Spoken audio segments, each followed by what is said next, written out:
are live. Welcome to my video. This is going to be my thoughts on The Walking Dead Season 3, Episode 6, Hounded. The episode is rated TVMA, so will this video be.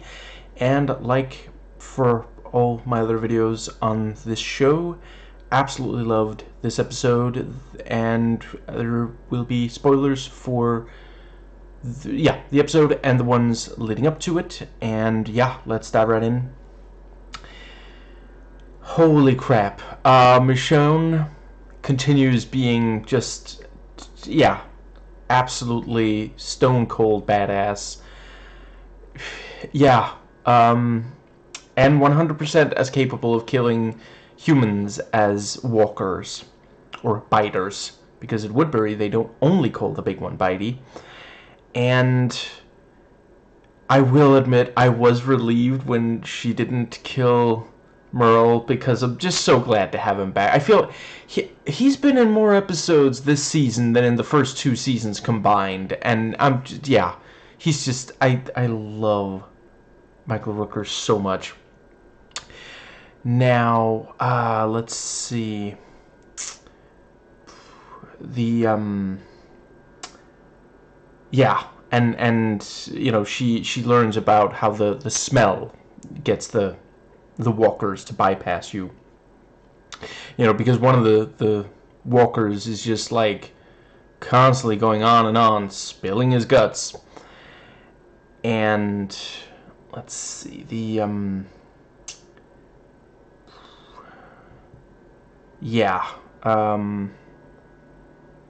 the fact that she got shot once by Merle, you know, it's simultaneously, you know, good dramaturgically speaking. That's going to be something they can use.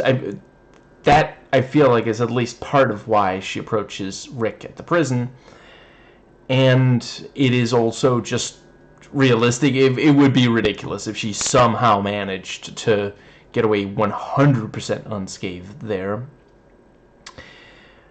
I think that pretty much covers that part. So yeah, inside Woodbury, some great stuff with Andrea. I really appreciate her admitting that deep down she did, you know, enjoy, you know, and like the governor comes right and says, you know, it's okay to like the fight. It's okay to fight the fight. It's okay to fight the like. It's okay to like the like. And the bit with like, so how long's it been? I mean, since you've had scotch this good. You know, I wasn't like internally going bouncing a wow. Just like, yeah, nice subtlety there, dude. And let's see, the you know, she is attracted to men who are leaders, who are powerful, you know, and yeah, she jumps down the wall and stabs the one walker.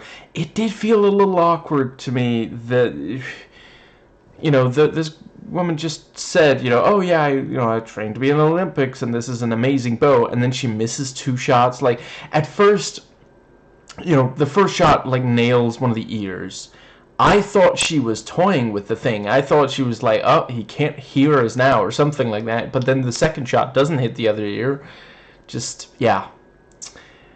I think that might more or less cover Andrea, much like the strategically placed bed covering.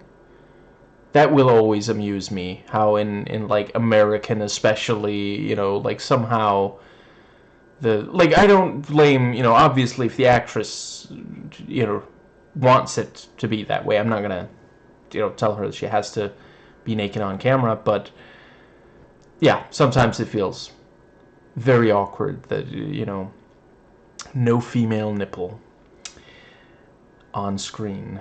You know, we can show decapitations and, you know, disemboweling and people being ripped apart, but nipple. You might warp some child's mind if anybody's letting their children watch this. I think they might have bigger problems than nipples. Anyway, yeah, I think that might cover Woodburn. Oh, right, yeah. Merle coming back, and like he wasn't lying about lying. He was quite determined to lie to the governor. Even, like, I guess he feels confident that Michonne's not gonna show back up, which is decent enough.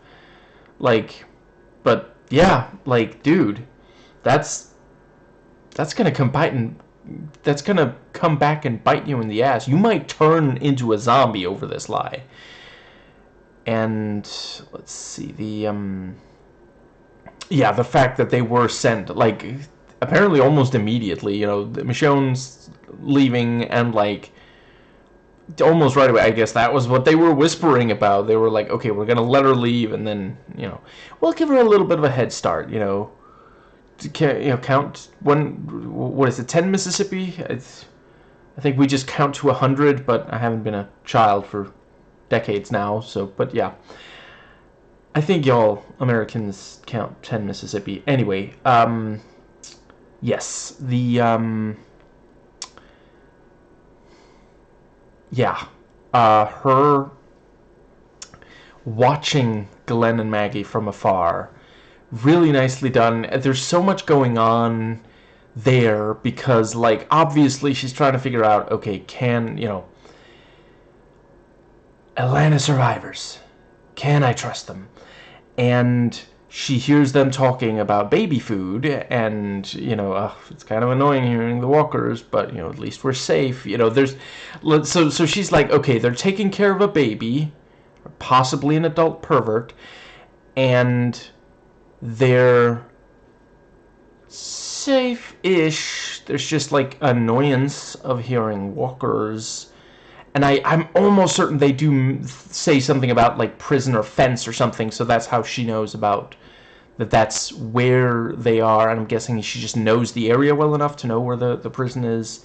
It's just been empty for a while, you know, well, other than the foodies. And,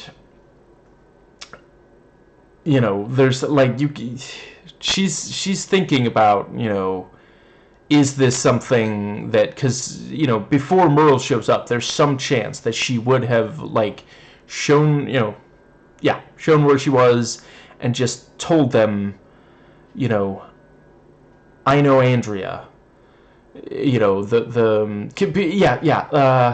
let's see. Andrea definitely told Michonne that she was with other survivors before the two of them met. And yeah, like, did Andrea maybe say that someone was pregnant? Although I guess someone else could have been pregnant. Anyway, I feel like there's some percentage chance that Michonne might have said, hey, I'm not going to hurt you. I just, you know, I'm on the run from someone and I could be of assistance. You know, I'm not dangerous, and yeah. And I think there's some chance that they would have been like, okay, you know, maybe not right away. They might have, like, driven back, you know, asked her to stay put like they did with Merle. I also really appreciate, you know, Glenn, less of a pushover now. He's like, you know what? I think I like the idea of you just staying here until you know, because there is, like, some chance that, you know, he's like, oh yeah, you like the new hand? I found some, you know, medical supplies. Like, there's some chance that he's mentally, like, shoving that directly into Rick's body, you know, multiple times from multiple different angles. You know, so yeah, and I do appreciate, you know, Merle, although I guess it's possible it's a trick, but he does ask, you know, is my brother okay? I mean, he asked Andrea as well, and that wasn't, you know, as much of, like, Andrea wasn't gonna be able to take him to Daryl, so. And he had two guns, you know, and not just a big dick. He puts down one gun, so he's like, no, see, nothing in my hands. Kid, don't watch the face, watch the hands. And was a hat trick. Yeah. Um, the yeah, he manages to trick them, even though both of them do keep holding a gun on him. And Glenn does say, "No, stay where you are. Don't come closer." But ultimately, and he also, like, he's still good at reading people. He can tell, yeah, it's gonna work. I'm gonna be able to approach them. I don't think Rick would have fallen for it. Like, he might have started with a warning shot or like shooting him in the foot or something. He would not have let Merle get that close. But at the end of the day, this is still Glenn and Maggie. They're not as hardened. Rick, just the police training alone. Let's see. Shit. Did that sound like praise? I'm just saying, I'm praising the show, not like, I'm saying it's realistic. I'm not praising cops in real life, ACAB. Now, let's see. I think that does, and yeah, the thing of, yeah, he's taking them back to Woodbury.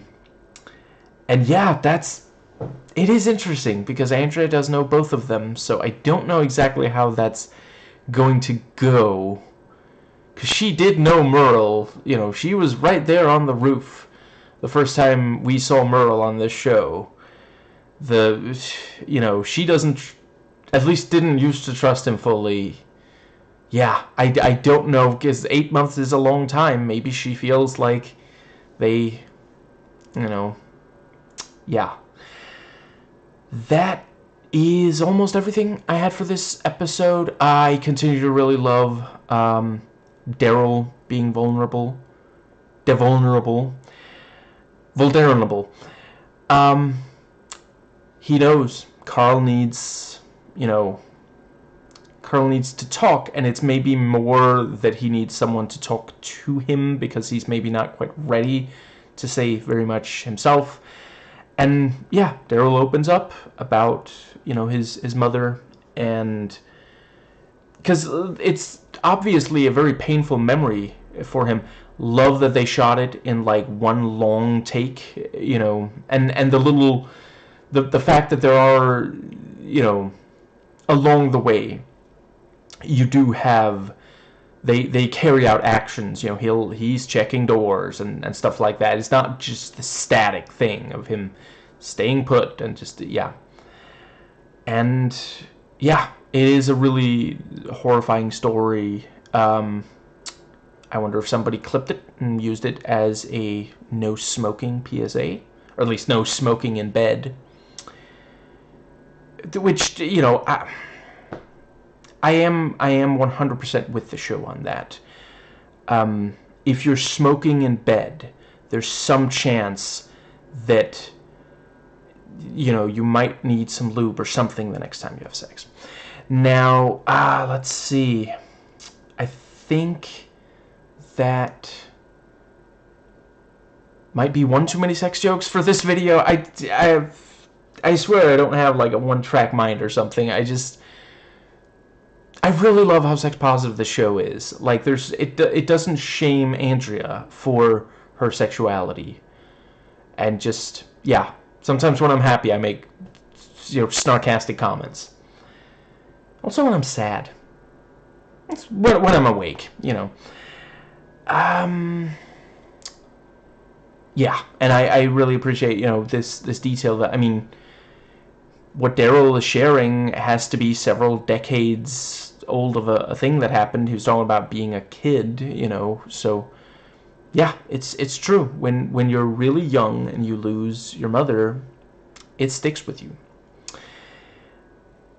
I think that does just leave Rick. So I really appreciated, I don't know how I didn't mention it in my video on the episode before this. I think I was just so taken aback because it's like, the phone? Really? But yeah, by the end of this episode, it's been revealed, yes, it was in his head. I think Herschel knew, because he looks at the phone and he's like, somebody called here? And he picks it up and listens, and then he puts it down. I think he heard that there was no dial tone. You know, because it is also like, would that thing really work after all this? You know, just yeah. But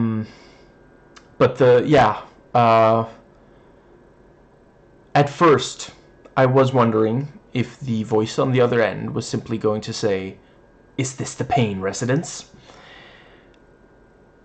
I swear I thought of that joke for the episode before this one. I didn't realize how apt it would be at the time, and then I forgot to say it in that video. But yeah, you know, he's talking to the characters who have died. You know, 3 of the 4 died in season 1. I mean, it is clearly a black phone. I just didn't realize it was the black phone. Which, like, don't tease me with the prospect of Ethan Hawke and then don't deliver. The bit where they're using like a what's it called, the metal tool thing to cut through chain, that also made me think I gotta, at some point I'm gonna play some, you know, Contagion again. Anyway, yeah, it was really very nicely done. You know, it's one of the with the phone. It's one of those things. On the one hand, I'm glad that he is working on processing it, because like complete silence would be worse. But on the other, the fact that he believed that this was real for so long is disturbing. You know, yeah, and that last call with Lori, really just excellent, fantastic acting for both of them. Phone acting is not easy. You know, no acting is easy. Maybe bad acting. Not that there's been any of that on this show. But when you don't even have the other person to act off of, you only have their voice. You know, that's, and for some of these, they don't actually have the, you know, they did that for at least some of the Scream movies. Was it more than the first one? At least one of the Scream movies. But a lot of the time, yeah, they don't. Either there's nothing on there, or it's at least not the actor that, because it's just easier to get them in a sound booth and get the, you know, get it there. But yeah, fantastic acting from everyone in the phone scenes. Did they take a vote on who should try to talk to Rick, and then Herschel was like, or it's possible it was Herschel's own idea. I could 100% believe that as well. But I feel like the fact that specifically he's the one who walks up, because it's like, okay, Rick, don't be a dick. Don't just tell him to get out. Like, with the leg, it took effort for him to get there. You gotta at least hear him out, you know. And the thing with the phantom pains, I think they're called. You know, it's, yeah, you know, the thing of, like, you know, he's like, I keep thinking to myself, wiggle your big toe, and, you know, it's, yeah, yeah, really, really strong scene. And I do also appreciate, you know, once Herschel has set his piece, he is willing to leave him alone, because at the end of the day, he does understand some things you have to go through alone. It's just important that Rick knows he's not alone. But, you know, Herschel has also grieved, and yeah. Is it weird that the term phantom pain doesn't refer to, like, a ghost, you know, hurting you or something? I don't know.